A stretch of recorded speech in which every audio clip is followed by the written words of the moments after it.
Business Journal Managing Editor John Golden asked Howard Greenberg, president of Howard Properties Limited, for his thoughts on Westchester real estate at the end of 2017. About 10 years ago, the multi-tenant market in Westchester was considered to be 32 million square feet.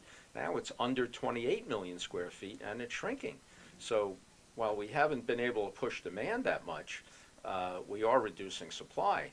And don't forget, over the last 30 years, IBM has given back multi-millions of square feet of office space to this market.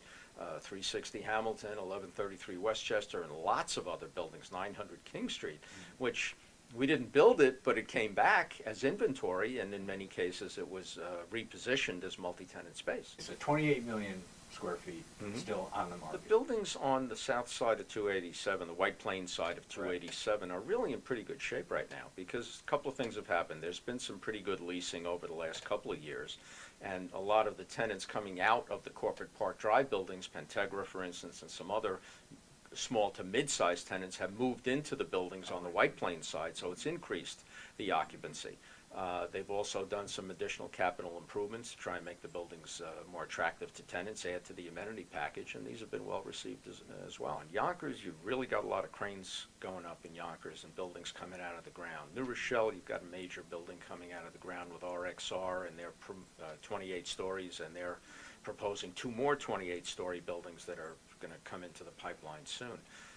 White Plains, we just opened up the Continuum, the first phase of that one along the Metro North tracks, and the second phase is just starting to be built. The Lennar project, which is over 700 units of residential, and the AT&T 440 Hamilton project, those haven't gotten going yet. I mean, Lennar is a hole in the ground, and my understanding is they may be rethinking what they're going to put on that site, and we'll see what happens with AT&T, but that's a very expensive project. Before all this new product began to come on the market, and a relatively small amount has actually come onto the leasing market at this point. A lot of it's in the pipeline or under some phase of construction.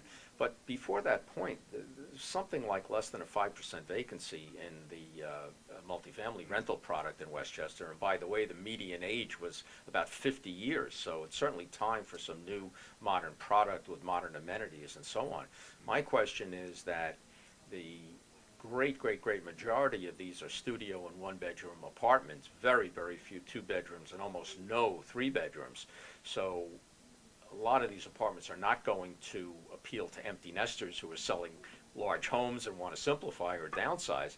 So we got to make sure that there's enough millennials, young singles, and young couples that are going to want to rent all these studios and 1 bedrooms. And so far the answer is yes. I think the leasing on the Continuum will be interesting, and I think the leasing in Yonkers and New Rochelle obviously is going to be interesting to see how quickly they lease up, and are they going to have to start offering incentives as a lot of products going to come on the market at the same time in order to get some leasing velocity going.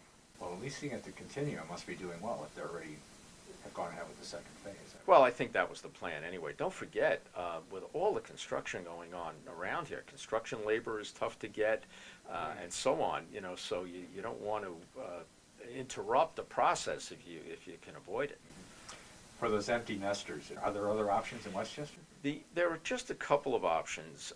Up in Rybrook, there was an office building site at Rexon Executive Park that's being built out with kind of duplex homes side by side and some freestanding homes in the price range of $950,000 to about $1.4 million.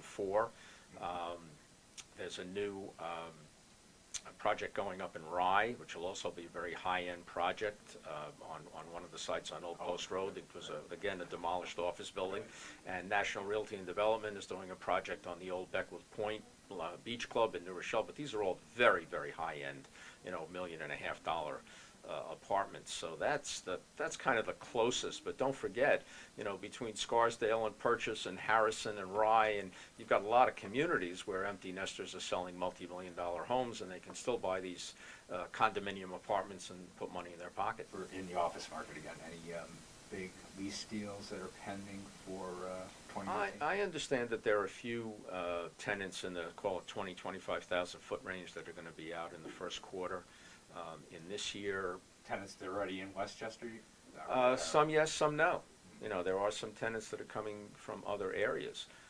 The star of the show in 2017 was the Central Business District in White Plains between New York Life, 176,000 feet, Sumitomo Bank, 101,000 feet, and the real interesting one was Dannon, which took 80,000 feet of retail space and is going to convert it into headquarters office. I took a look at the statistics for White Plains Central Business District, and over the last 7 quarters, the vacancy rate has dropped by 11 points, 11 full points, and asking rents have gone up $3 a square foot.